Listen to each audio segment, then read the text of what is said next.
it's true. Hi, I'm Greg Gutfeld, along with Judge Jeanine Pirro, Marie Harf, Jesse Waters, and her security team is a bag of little green army men. Dana Perino, the 5.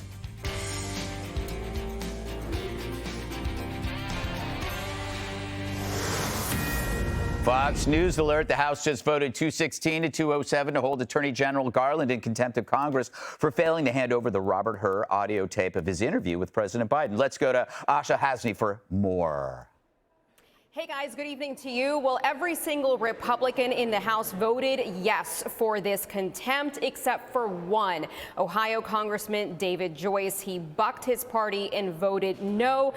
What's next? That's what everyone's wondering, because in terms of a contempt, it is up to the DOJ now to decide whether they're going to press charges, go after their boss. It's very unlikely that they do that, and House Republicans know that, which is why Congresswoman Ana Paulina Luna of Florida has vowed that she will try to force a vote on an inherent contempt. This is different from what we just saw here on the House floor this evening.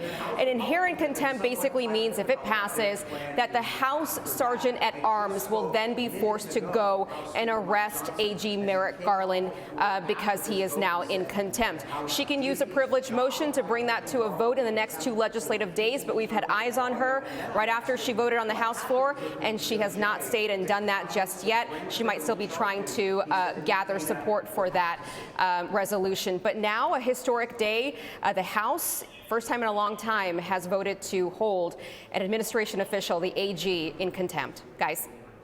Thank you, Aisha. Now to the Republicans, warning it's only a matter of time before Joe Biden's border crisis leads to a devastating terror attack after 8 migrants with ISIS ties were arrested in sting operations in cities like Philadelphia, Los Angeles, and New York City. All hail from Tajikistan, which is a hotbed of radical Islamic terror. According to DHS, the 8 suspects each received a, quote, full vetting upon arrival, with nothing derogatory flagged initially. Their terror ties surfaced later. One suspect tested the Biden border app during his stay. The New York Post reported that federal wiretaps revealed one of the arrested individuals was discussing bombs. Just 8 days ago, the FBI director was warning about coordinated attacks.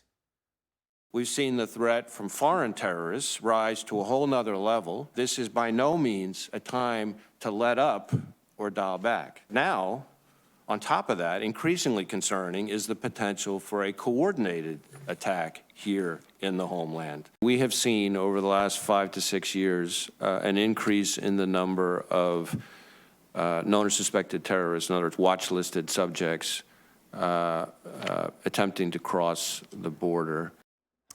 And remember when Biden claimed to crack down on the border? Well, the guys on the ground say it isn't the case. Does it frustrate you when you hear that, when you hear the narrative, like, why aren't Border Patrol doing anything? And our hands are tied. If I don't allow them to cross and they call them a plane, now I'm in trouble. I'm going to lose my job. All right, Dana, this seems to be just another example of an opportunity cost that the Americans endure because the Democrats are so fixated on their luxury beliefs, whether it's climate change or white supremacy in the military, things that don't exist. Meanwhile, the reality is we have terrorists coming into our country. In 2016, none of this was in the Democratic National Convention platform. In 2020, it was. And one of the things that all of them said when they raised their hands that they would reverse President Trump's policies on the border. And boy, did they. And guess what that's resulted in? Well, CBS poll last night had 60% of Americans supporting mass deportations of all undocumented immigrants into the United States illegally. And that includes a full third of Democrats and, interestingly, 53% of Hispanic voters. So how do you get that way? That was unheard of 5 years ago. But now, because of what you've had, the fruits of a bad policy, you have support for corrective action that is so aggressive that you think, how did this possibly happen?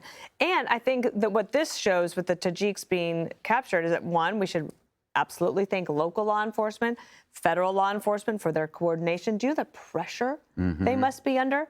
Because the terrorists only have to be right once. We have to be right every single time. And what Joe Biden has done by reversing Trump's policies and letting this go on for so long before he did a weak EO last week is made sure that not only is this a problem right now, it's going to be a problem for many years to come. And it's reminiscent to me of the 2014 midterms when the country was like, we are very uneasy with what is going on at the border, And now you're going to look for a different result. And the problem is for Biden is that they waited way too long to do much too little. You know, Judge, they said these folks were fully vetted, but how can you believe that the vetting is competent if you can't do a border? A border is actually easier than vetting because you save time with a border. You're so right about that. I have 3 quotes. Quote, this is from DHS. There was no derogatory information flagged. The criminal background checks were clean when they crossed, and they were fully vetted. I'm here to tell you that's a lie, and I have spoken to many people about this who are in the business. We have never had the ability to do background checks on many of these people from countries with whom we have no relationship, and certainly none that allows us to use or access their own criminal records. And Interpol can't even keep up with this stuff. Look, we've got 1.85 million gotaways in this country.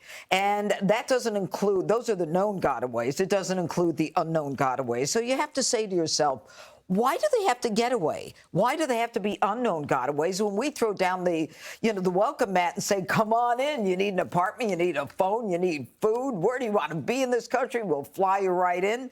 It's because they don't have good intentions. And just last week on June 3rd, we found out that Joe Biden had literally given amnesty to 350,000 whom he cannot vet. Okay, he doesn't have the ability to vet, but he said because they are not a national security threat and because they have no criminal records. And then we had over 300,000 flown in on the app, the Customs and Border Patrol, the app one, where they just say, I want to come in. And there's a possibility that one of the ones from Tajikistan used that app. And it gets worse. Joe Biden and the Democrats are complicit in this. This bull nonsense that they're giving us 2,500 a day. I'm going to ask you this. In Texas, there are 31 points of entry, all right? And then we've got California, New Mexico, and Arizona. So let's assume there are 50 points of entry. Do you think everybody's calling everyone else and saying, did you get 200 today? I got 100 today. We got to call Mayorkas and tell them we made 2,500 today. That's baloney, okay? And finally, this is 9/11 waiting to happen all over again. Biden had multiple opportunities to stop. They wouldn't allow the impeachment of Mayorkas, which tells me the Democrats are complicit. And right now, do you know what these guys are under arrest for? ICE has them for, I think it's facing immigration charges. These guys should be taken and airdropped into their own country or a border country. Love that. Because Biden doesn't have the spine to deal with it, and everyone knows it. This is beyond politics and policy. This is about our safety. So, Maria, I did the math because you know I love math. If you have 1.85 million gotaways and you just conservatively say 1 out of 1,000 could be a potential terrorist, that's still 1,850 terrorists that your party has let into this country. So from a counterterrorism perspective, actually, this is an interesting case study. I want to echo what Dana said. The law enforcement, when they got information that they were possibly had ties to ISIS, they kept investigating. They are going to be deported. That's why ICE, because they didn't have enough to arrest them on terrorist charges yet, but they were concerned about these ties. They're going to be deported. I would also mention that one of the reasons we know about their ties to ISIS is because of wiretapping. And we went through this whole fight over the last year about FISA and surveillance, and there were a lot of Republicans who really did not want to reauthorize that bill because they were afraid of how it would be used. This is how it's used. That's why it was a good bill, and I'm glad it was reauthorized. They also moved against them instead of continuing to surveil them, right? Often in the counterterrorism world, you keep surveilling people to see who they talk to see who their network is, to get information about possibly other people they're working with. They moved quickly because they were concerned. From a counterterrorism perspective, as soon as they got derogatory information, that's actually a pretty good operation. And I think we should say that out loud right now. Yes, but the thing is, you need to do the wiretapping because you didn't have the border. If you had the border, we wouldn't have a debate over wiretapping because we wouldn't need it. Well, no, so there's lots of reasons you need wiretapping. All right, but in this case, what you're doing is you're saying, hey, isn't it great we have this because we screwed up? Well, how about the fact that they're illegal? That should be enough to deport them.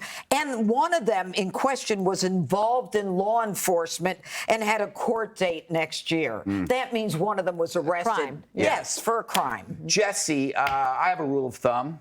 Any country that ends in stan, I'm going to be worried. I'm worried about the stands too, Greg. Tajikistan. No one's more worried about the stands than I am. Yes. They're hand grenades, Marie. They're coming with the pins pulled, and we got lucky. Joe Biden says he's running to defend democracy, can't even defend the border. We are catching and releasing terrorists. One of the guys made a reservation to break into the country. We call it Open Table for Illegals, Joe Biden's border app. They didn't catch him at all. They bring in Lincoln Riley. He calls them Laken Riley. And then I think it was the serial killer from South America. Remember, he busted out of a Pennsylvania penitentiary. He was on a manhunt live on Jesse Waters Primetime. How could you forget?